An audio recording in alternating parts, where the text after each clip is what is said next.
Good morning friends, welcome to another blog. গত কয়েকদিন ধরে পশ্চিমবঙ্গে যেভাবে রাজনীতিটা হচ্ছে বা পশ্চিমবঙ্গের রাজনীতিটার মোড় যেভাবে পাল্টাচ্ছে, তাতে কী প্রমাণ হচ্ছে?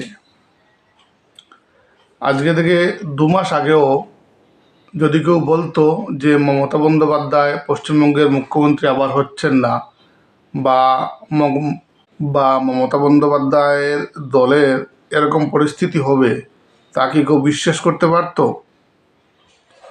কিন্তু 4 মের ফল প্রকাশের পর দেখা গেল কার্যত ধূলিসাৎই হয়ে গেল তৃণমূল কংগ্রেস, আর বিজেপি ক্ষমতায় এলো।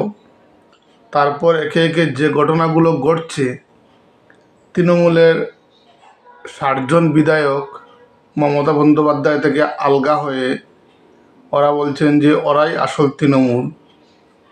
তারপর তৃণমূলের 19-20 জন সাংসদ ওরা বিজেপিতে বা এনডিএতে জয়েন করার জন্য মুখিয়ে রয়েছেন। 2 জন রাজ্যসভা সাংসদ পদত্যাগ করলেন, এর মধ্যে আমাদের কাছাড়ের সুস্মিতা দেবও রয়েছেন।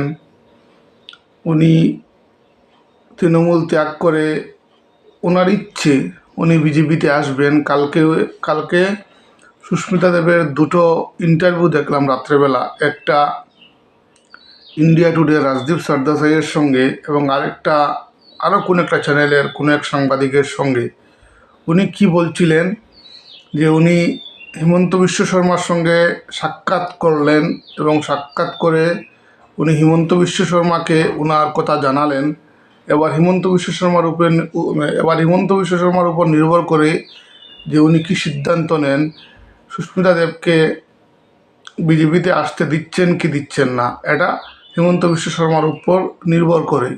এবং সুস্মিতা দেব এই কথাটাও বললেন যে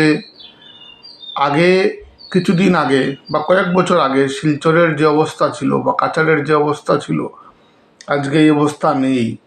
আগে বৃষ্টি হলে কাছাড়ের সাথে যোগাযোগই বিচ্ছিন্ন হয়ে যেত দেশের বাকি অঞ্চলের বা রাজ্যের বাকি অঞ্চলের, কিন্তু আজকাল এরকম হয় না, বা এরকম অনেক কিছুই।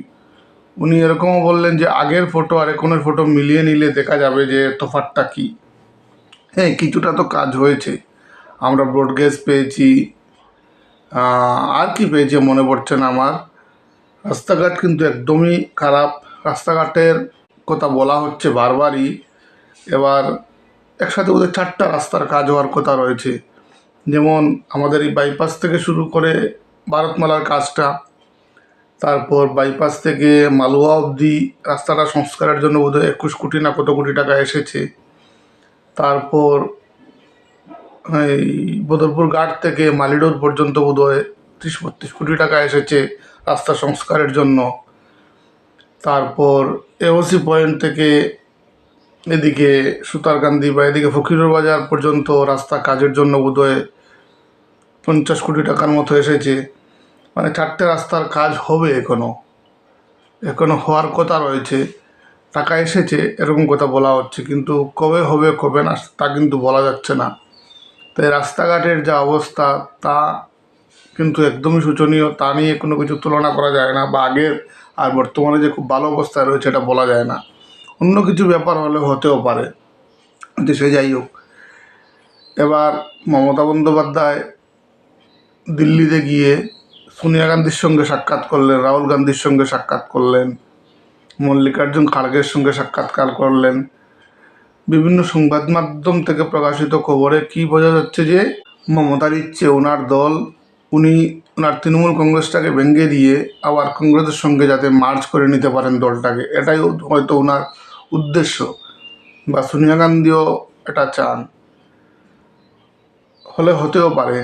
কিন্তু এতে আরও অনেক ব্যাপার রয়েছে, কারণ মমতার থেকে ইতিমধ্যেই আলগা হয়ে গেছেন 60 জন বিধায়ক, ইতিমধ্যে আলগা হয়ে গেছেন 19-20 জন সাংসদ, যার মধ্যে এই ফিল্ম স্টার দেবও রয়েছে, সায়নী ঘোষ রয়েছে, শতাব্দী রায় রয়েছে, কাকলি ঘোষ দস্তিদার রয়েছে, এরকম অনেকেই রয়েছেন। 2 জন সাংসদও আলগা হয়ে গেছেন। এবার মমতা তো এমনিতেই মাইনরিটিতে চলে গেলেন, তাহলে কি দলটার দায়িত্ব ওনার কাছে আছে আর? বা দলের সিদ্ধান্ত নেওয়ার ক্ষমতা কি ওনার রয়েছে? এটাও তো যেটা সংসদীয় এই আইন কি বলছে জানি না, দেখা যাক কয়েকদিন পরে কী হবে। কিন্তু আমি কি বলতে চাইছি যে যেভাবে দেশের রাজনীতিটা চলছে বা যেদিকে মোড় নিচ্ছে দেশের রাজনীতিটা, তাতে কি মনে হচ্ছে আমার, তাতে মনে হচ্ছে যে আগামীতে সারা দেশেই মাত্র দুটো দলই থাকবে, এক হয়তো বিজেপি আর দ্বিতীয় হয়তো কংগ্রেস। কংগ্রেস আর বিজেপির বাইরে কোনো দলের খুব একটা অস্তিত্ব থাকবে না। বাকি যত আঞ্চলিক দল আছে ওরা হয়তো নিজেদের রাজ্যে কিছুটা পারফর্ম করে নিতেও পারে, কিন্তু দেশব্যাপী এদের খুব একটা থাকবে না। এই গত কয়েক বছরে বেশ কয়েকটা দল কিন্তু এরকম আস্তে আস্তে প্রায় ভেঙে যাওয়ার অবস্থায় রয়ে গেছে, মানে চলে এসেছে। আম আদমি পার্টি, এবার তৃণমূল কংগ্রেস হলো, বিজু জনতা দল, আরজেডির অবস্থা খুব একটা ভালো নয়।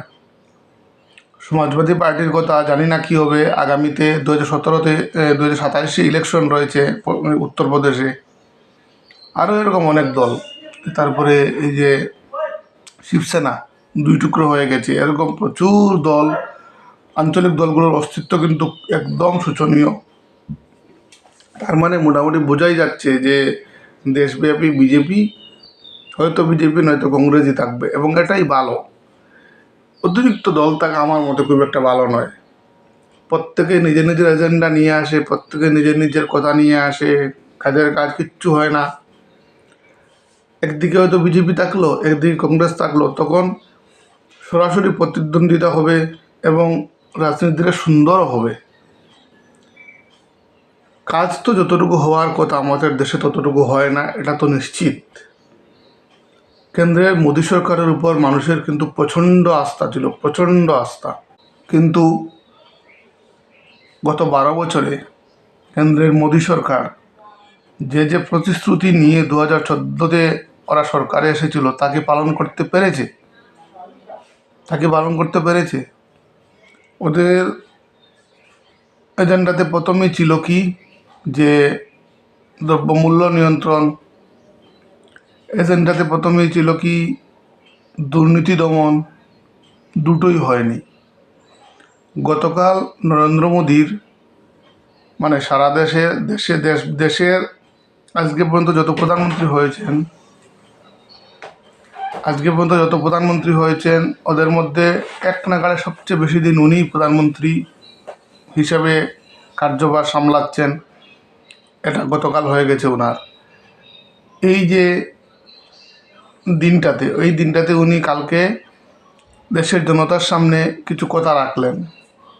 তাতে দেখা গেল যে উনি 3 তালাক, কাশ্মীর থেকে 370 ধারা বিলুপ্ত করা, সার্জিক্যাল স্ট্রাইক, এসব নিয়েই কথা বলছিলেন শুধু, কিন্তু মুদ্রা কথা কিচ্ছু হচ্ছিল না। সার্জিক্যাল স্ট্রাইক হয়ে গেছে, 370 ধারা বিলুপ্ত হয়ে গেছে, এসব তো হয়ে গেছে। এসবের কথা বারবার বলে কী লাভ? সরকার কি কাজ করেছে কি করেছে না, এটা কি এই সব কয়েকটা জিনিস দিয়ে কি এর মূল্যায়ন হবে? মূল্যায়ন হওয়ার দরকার কি দ্রব্যমূল্য কোন জায়গায় আছে, দুর্নীতিটা কোন খাতারে রয়েছে, আর দেশের জিডিপি কোন জায়গায় রয়েছে, এসব ব্যাপার নিয়ে কথা হওয়া দরকার। কর্মসংস্থানের কি হচ্ছে, ইন্ডাস্ট্রি হচ্ছে কিনা না, ডলারের মূল্য এই কেন অবস্থা, মানে ভারতীয় মুদ্রার আর ডলারের সম্পর্কটা কেন এত, ডিফারেন্সটা কেন এত বেড়ে গেছে, এসব নিয়ে চর্চা হওয়া দরকার। এসবই তো মূল জিনিস। চাই না এসব নিয়ে চর্চা হচ্ছে না, সরকার এসব নিয়ে চর্চা করতে চায় না, আর চর্চা হচ্ছেও না এসব নিয়ে, যা কিন্তু মোটেই ভালো ব্যাপার না। দেখা যাক আগামীতে কি হয়। কি ঘুম থেকে উঠে এটা নিয়ে নিয়েছো? হ্যাঁ, দেখি এটা দেখিয়ে যাও আমাকে, দেখাও কি এটা। হ্যাঁ, রিমোট কন্ট্রোল গাড়ি। কীরকম চললে দেখি দেখাও, কীরকম চললে দেখি দেখাও। বিছানাতে রাখো, বিছানাতে রেখে দেখাও। এই সামনে আনো, দেখে আনতে পারো নাকি?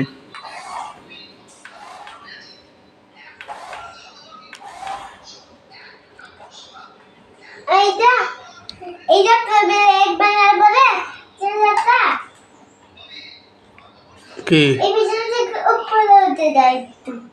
উপরে উঠে যায়? তুমি দাঁত ব্রাশ করেছো?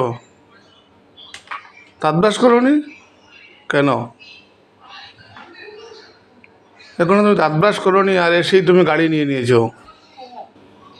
এসবের কোনো অর্থ হলো? হ্যাঁ কি হ্যাঁ? আগে দাঁত ব্রাশ করো, গে যাও। হাসলে হবে না, আগে দাঁত ব্রাশ করো, গে যাও, মুখ ধো, গে যাও, স্কুলে যাবে। যাও তাড়াতাড়ি যাও। আচ্ছা গাড়ি নিয়েই যাও, কোনো অসুবিধা নেই, যাও।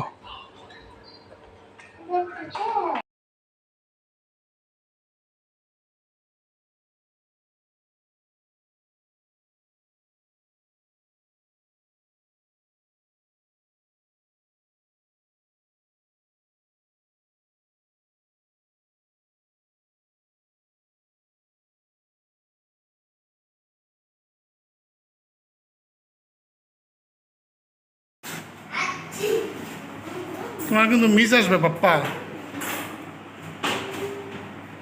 জোগাড় করা চলে, জোগাড় করা চলে।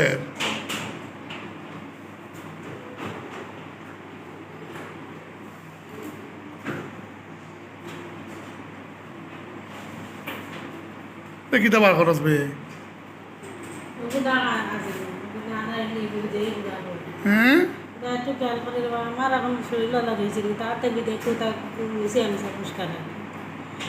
তুমি যদি কাজর তোমার মাঝে মাঝে কাজ করে একটু তাই যদি মাঝে মাঝে ওটা হতে পরিষ্কার করা আইলো আইয়া আইলো আইয়া দইলো দই আধা ঘন্টা হতে যায় গ্যাস করি আইলা